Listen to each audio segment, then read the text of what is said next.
Bismillahirrahmanirrahim.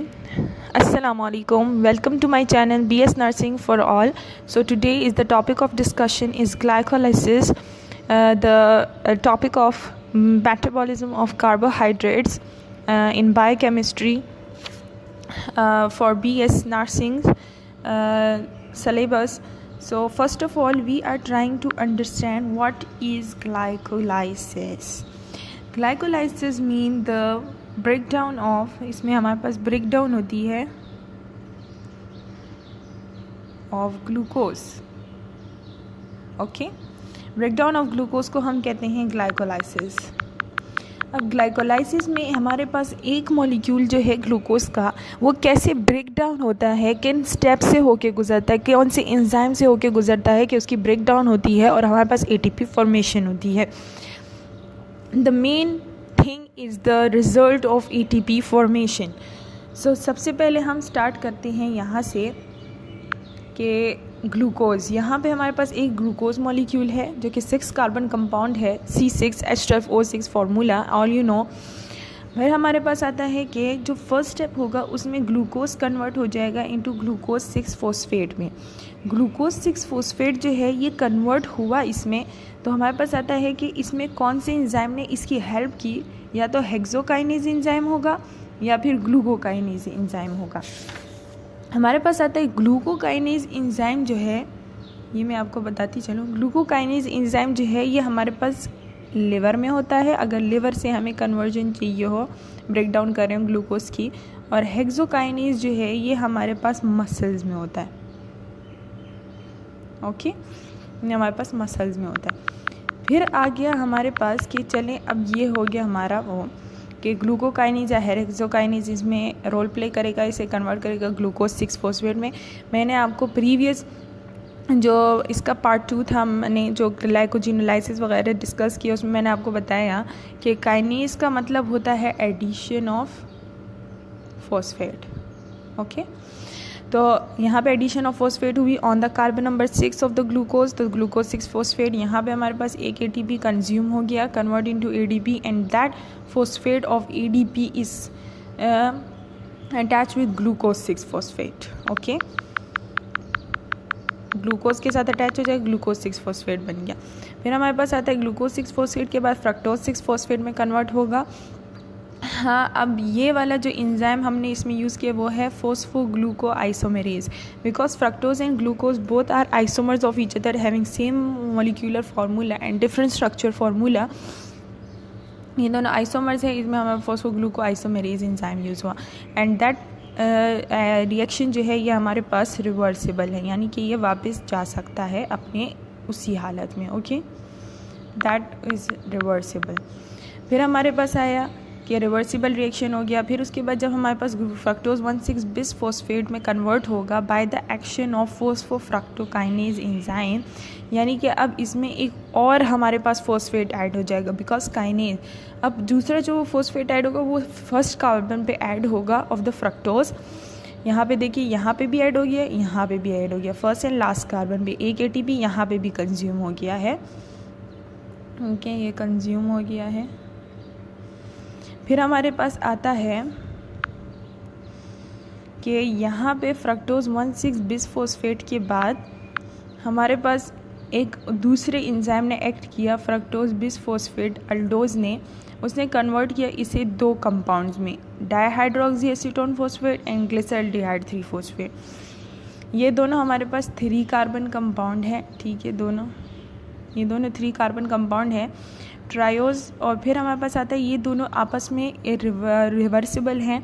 ये जो हमारे पास 2 एरोज आ रही है, इसका मतलब होता है रिवर्सिबल रिएक्शन, यानी कि ये फॉरवर्ड भी जा सकता है, बैकवर्ड भी आ सकता है. जब हमारे पास यहाँ पे दरमियान में ट्रायोज फॉस्फेट, ये दूसरा आइसोमेरेज है, यानी कि ये दोनों आइसोमर्स हैं एक दूसरे के, सिर्फ हमारा मॉलिक्यूलर फार्मूला सेम है, 3 कार्बन एटम्स है, स्ट्रक्चर फार्मूला सेम है, स्ट्रक्चर फार्मूला डिफरेंट होता है और मॉलिक्यूलर फार्मूला सेम है. फिर हमारे पास आएगा कि अब हमने इसमें से ये दोनों, अब हमारे पास ये पहले से एक लाइन रिएक्शन आ रहा था, अब हमारे पास ये 2 में कन्वर्ट हो गया है. जो डाईहाइड्रोक्सी एसीटोन है उसका अलग रिएक्शन जाएगा, ग्लिसरल्डिहाइड 3 फॉस्फेट का अलग रिएक्शन जाएगा, सेम स्टेप फॉलो होंगे दोनों में. तो हम एक ही का ले लेते हैं सिंप्लिसिटी के लिए.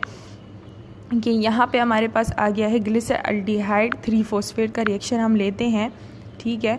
तो यहाँ पे जब ये इस पे ये एंजाइम एक्ट करेगा, glyceraldehyde three phosphate dehydrogenase enzyme 1 NADH is formation of NADH होगी, यानी कि NAD के साथ इनऑर्गेनिक फॉस्फेट मिल गया, NADH बन गया हमारे पास। ये भी रिवर्सिबल रिएक्शन है।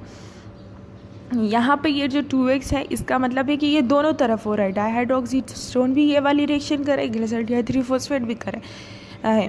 तो हमारे पास आया कि ये कन्वर्ट हो जाता है 1,3-bis-फॉस्फोग्लिसरेट में, 1,3-bis-फॉस्फोग्लिसरेट में कन्वर्ट हो गया। ये हमारे पास, मैं आपको बताती चलूँ कि बिस का लफ्ज़ जो है, बिस और बाई में क्या फ़र्क है। बिस जो होता है ये हमारे पास, जब हमारे पास जो भी फॉस्फेट वगैरह है या भी जो भी हमारे पास फंक्शनल ग्रुप अटैच हुआ है हमारे पास फर्स्ट और लास्ट कार्बन पे अटैच हो, तो इसके लिए हम बिस यूज़ करते हैं। बाई हम तब यूज़ करते हैं जब हमारे पास फर्स्ट या फिर सेकंड के बाद सेकंड पे अटैच हो, तो इसके लिए हम बाई यूज़ करते हैं। यानी कि सीक्वेंस वाई, या फर्स्ट पे और सेकंड पे दोनों पे है तो हम बाई फॉस्फेट लिखेंगे, फर्स्ट और लास्ट पे है तो बिस फॉस्फेट लिखेंगे, ओके। फिर हमारे पास आया कि 1,3-bis-फॉस्फोग्लिसरेट बन गया। फिर फॉस्फोग्लिसरेट काइनेज एंजाइम एक्ट करेगा, एक ATP फॉर्मेशन होगी यहाँ पे, ओके, फॉर्मेशन होगी, और हमारे पास आ जाएगा 3-फॉस्फोग्लिसरेट, 3-फॉस्फोग्लिसरेट बन गया। अब इसके बाद हमारे पास क्या होगा कि 3-फॉस्फोग्लिसरेट बन गया। 3-फॉस्फोग्लिसरेट के बाद हमारे पास एंजाइम एक्ट करेगा फॉस्फोग्लिसरेट म्यूटेज। फॉस्फोग्लिसरेट म्यूटेज जो है, यहाँ पे एक बात मैं आपको बताती चलूँ कि यहाँ पे आप जब देखें कि 1,3-bis-फॉस्फोग्लिसरेट था, यानी कि 2 फॉस्फेट अटैच थे फर्स्ट एंड लास्ट कार्बन पे। फिर हमारे पास आया 3-फॉस्फोग्लिसरेट। 3-फॉस्फोग्लिसरेट में हमारे पास यहाँ पे जो ATP की फॉर्मेशन हुई, तो इस एक जो हमारे पास यहाँ पे जो एक हमारे पास फॉस्फेट था वो इस ATP के साथ मिल गया, तो इसने ATP बना लिया, इसलिए यहाँ पे हमारे पास एक फॉस्फेट रह गया है, ओके। जब एक फॉस्फेट रह गया, अब 3-फॉस्फोग्लिसरेट के ऊपर एंजाइम करेगा फॉस्फोग्लिसरेट म्यूटेज, यानी कि म्यूटेज मतलब कोई म्यूटेशन आ जाएगी, 2-फॉस्फोग्लिसरेट में कन्वर्ट हो जाएगा। फिर हमारे पास 2-फॉस्फोग्लिसरेट पे हमारे पास एंजाइम एक्ट करेगा इनोलोज, और H2O जो है वो मूव आउट हो जाएगा, ये आउट हो जाएगा, और हमारे पास आ जाएगा फॉस्फोइनोल पायरेट बन जाएगा। फॉस्फोइनोल पायरेट जो है फिर क्या होगा कि हमारे पास पायरेट काइनेज एंजाइम एक्ट करेगा, पायरेट काइनेज एंजाइम एक्ट करेगा, तो हमारे पास आता है कि ये वाला फॉस्फेट जो है ये इस ATP के साथ मिल जाएगा, ATP फॉर्मेशन हो जाएगी, हमारे पास सिर्फ पायरेट रह जाएगा। ये पायरेट जो है फिर हमारे पास डायरेक्टली एंटर नहीं होता क्रिब्स साइकिल में, तो ये वाला प्रोसेस हम आगे फिर स्टार्ट करते हैं, ओके। अब हमारे पास आता है कि energy yield in glycolysis, glycolysis में कितनी एनर्जी जो है वो यूज़ हुई, कितनी फॉर्मेट हुई, तो उसमें हमारे पास आता है कि पहले तो आप ये समझें कि ये MCQs के लिए याद रख लें कि 1, 3 एंड 10 वाला जो रिएक्शन था, इसमें हमारे पास 10 रिएक्शंस होते हैं ग्लाइकोलिसिस के प्रोसेस में, तो ये हमारे पास इरिवर्सिबल थे, ओके, ये इरिवर्सिबल थे, और बाकी जो थे वो सारे हमारे पास रिवर्सिबल थे, ओके। ये वाला तो आपको समझ आ गया। अब हमारे पास आया कि इसमें एनर्जी यील्ड कितनी हुई। फर्स्ट जो हमारे पास रिएक्शन था उसमें एक ATP की कंज्यूमिंग हुई और गेन ऑफ ATP हमारे पास हुए नहीं। सेकंड जो थर्ड जो रिएक्शन था, जब फ्रक्टोज 6-फॉस्फेट कन्वर्ट हुआ फ्रक्टोज 1,6-bis-फॉस्फेट में, तो 1 ATP की कंजप्शन हुई, कोई गेन ऑफ ATP नहीं हुआ। फिर 7 जो रिएक्शन था उसमें 1,3-डाइफॉस्फोग्लिसरेट था, वो कन्वर्ट हुआ 3-फॉस्फोग्लिसरेट में, वहाँ पे हमारे पास गेन ऑफ 2 ATP हुए। यहाँ पे हमारे पास आता है कि एक ATP बना, लेकिन हमारे पास 2 कैसे बने कि हमारे पास 2, हमने कहा था कि पहले एक रिएक्शन चेन में आ रहा था, फिर 2 चेन हो गए, यानी कि एक डाइहाइड्रोक्सीस्टोन आगे प्रोसेस कर रहा था, एक हमारे पास जो ग्लिसरल्डिहाइड 3-फॉस्फेट था वो प्रोसेस कर रहा था। तो एक ATP एक चेन में बने, दूसरा ATP दूसरी चेन में बना, तो इसे हमारे पास हो गए 2 ATP, जिसे हमें मल्टीप्लाई किया 2 के साथ। फिर फॉस्फोइनोल पायरेट कन्वर्ट होकर पायरेट में, वहाँ पे भी एक ATP बना, तो 2 चेन थे तो 2 ATP बन गए। टोटल हमारे पास 2 ATP कंज्यूम हुए, 4 ATP की फॉर्मेशन हुई। तो नेट ATP जो होते हैं वो हमारे पास 4 आते हैं, लेकिन अगर 2 उसे हम हमारे पास जो टोटल ATP होते हैं वो हमारे पास इसमें 4 हैं, लेकिन 2 की जो है वो शुरू में कंजप्शन हो गई, तो 4 - 2 = 2। तो ग्लाइकोलिसिस प्रोसेस में हमारे पास ओवरऑल 2 ATP की फॉर्मेशन होती है और 2 ATP जो है वो कंज्यूम हो जाते हैं।